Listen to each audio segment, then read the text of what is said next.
Bienvenue sur le canal de Bamba IT Connect.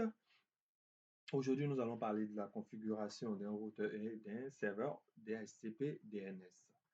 Donc, pour ce faire, nous allons commencer d'abord la configuration de notre routeur avec un default gateway qui va prendre l'adresse IP de 192.168.1.1. Donc, pour plus d'explications, je vais d'abord prendre un ordinateur pour qu'on puisse le faire en port console avec le routeur. Oui, donc pour cela, je sollicite un câble console. Ici, il est connecté à RS232 et sur notre routeur, on va choisir console. OK, double-clic sur notre PC, desktop et on part sur terminal. Ici, nous allons faire OK. À ce moment, l'interface de notre routeur va s'afficher. OK, Enter, on fait Exit. OK, Exit pour plus commencer au niveau de l'utilisateur. Ok, nous sommes ici en mode utilisateur. Donc, pour atteindre le mode privilégié, nous allons faire Enable. Enable. Ok, nous sommes en mode utilisateur. En ce moment, nous allons faire configuration terminal et nous sommes en mode configuration ou config. Donc, pour activer le port de notre routeur, nous allons faire interface passe Ethernet 00 00 et ici l'IP adresse.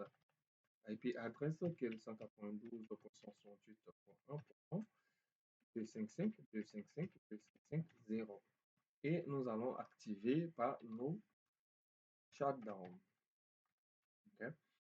OK. Vous allez constater qu'après l'activation, directement notre interface FA 00 devient vert. Donc, pour cela, on part en exit et exit. Nous avons deux possibilités, soit write, ou bien nous allons faire copy running config startup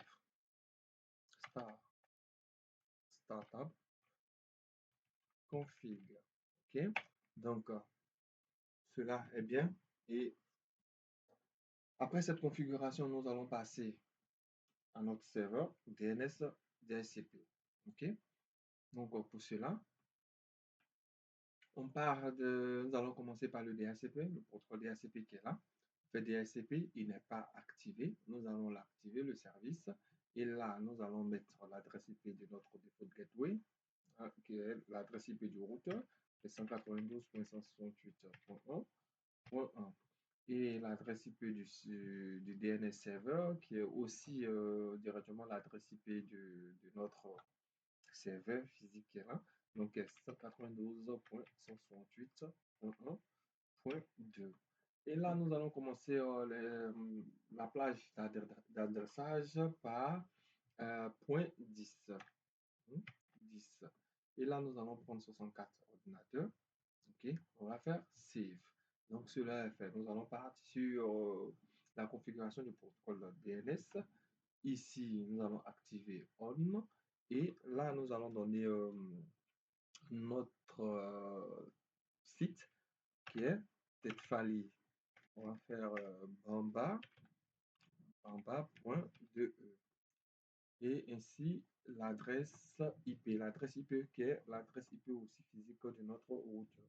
Donc, 192, notre serveur 192.168.1.2. Donc là, on fait add et tout est bien. Et en ce moment, nous allons nous orienter vers les ordinateurs.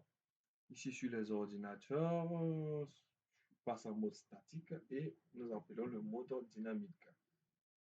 Là, on va retrouver 192.168.1.10.